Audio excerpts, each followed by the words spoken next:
That's it. Happy to sit down. Commendate Les. Sue Moroney.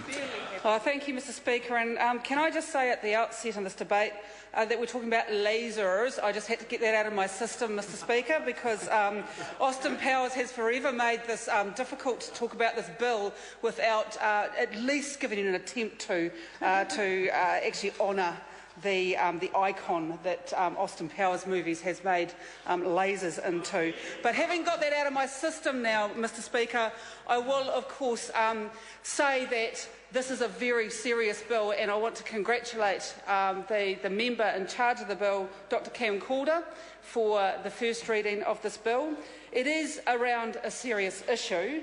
However, I do wonder, because of the serious nature of this, why we're debating this on a Members' Day.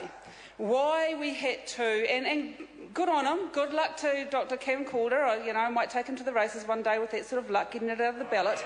But why did we have to wait? Why did we have to wait for the magic number to come out of the tin?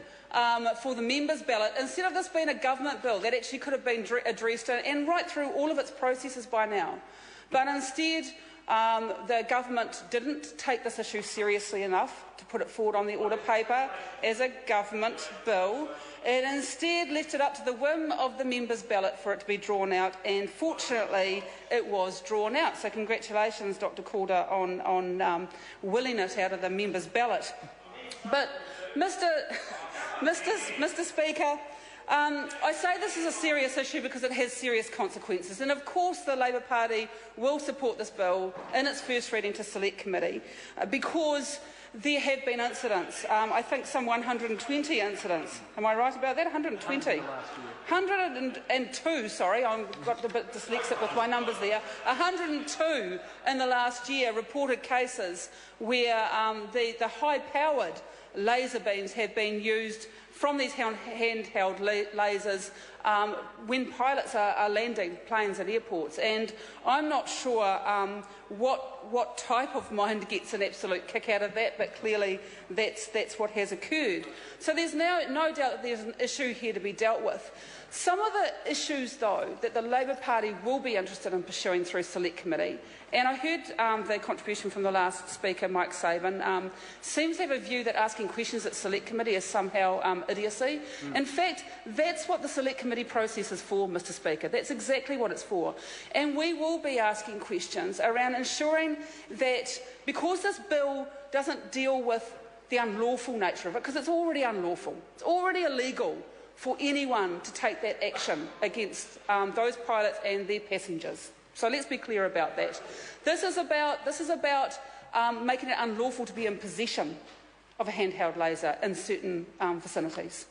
Now, we want to make sure that that is not going too far. We want to make sure that this has been done in a way where it's actually addressing the problem and the problem only, and not going much wider than it needs to. So we'll be interested in knowing what is the problem with someone being found in possession of a low, what would you call it, a low density, low power laser, if it's not even capable of causing the sort of catastrophe that we're concerned about in this bill. What is the harm? And therefore, is this bill actually going too far in terms of having unintended consequences, I guess is probably the way to put it. So those are the issues that we'll be concerned about at Select Committee. Mr Speaker, probably the final thing that I will say on this is that it is I won't be on the Select Committee as a permanent member to hear the submissions on this bill.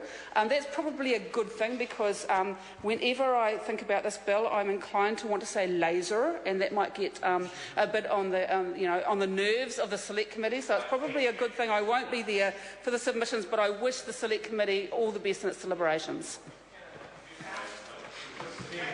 Chris Ockenvold. Thank you, Mr Speaker.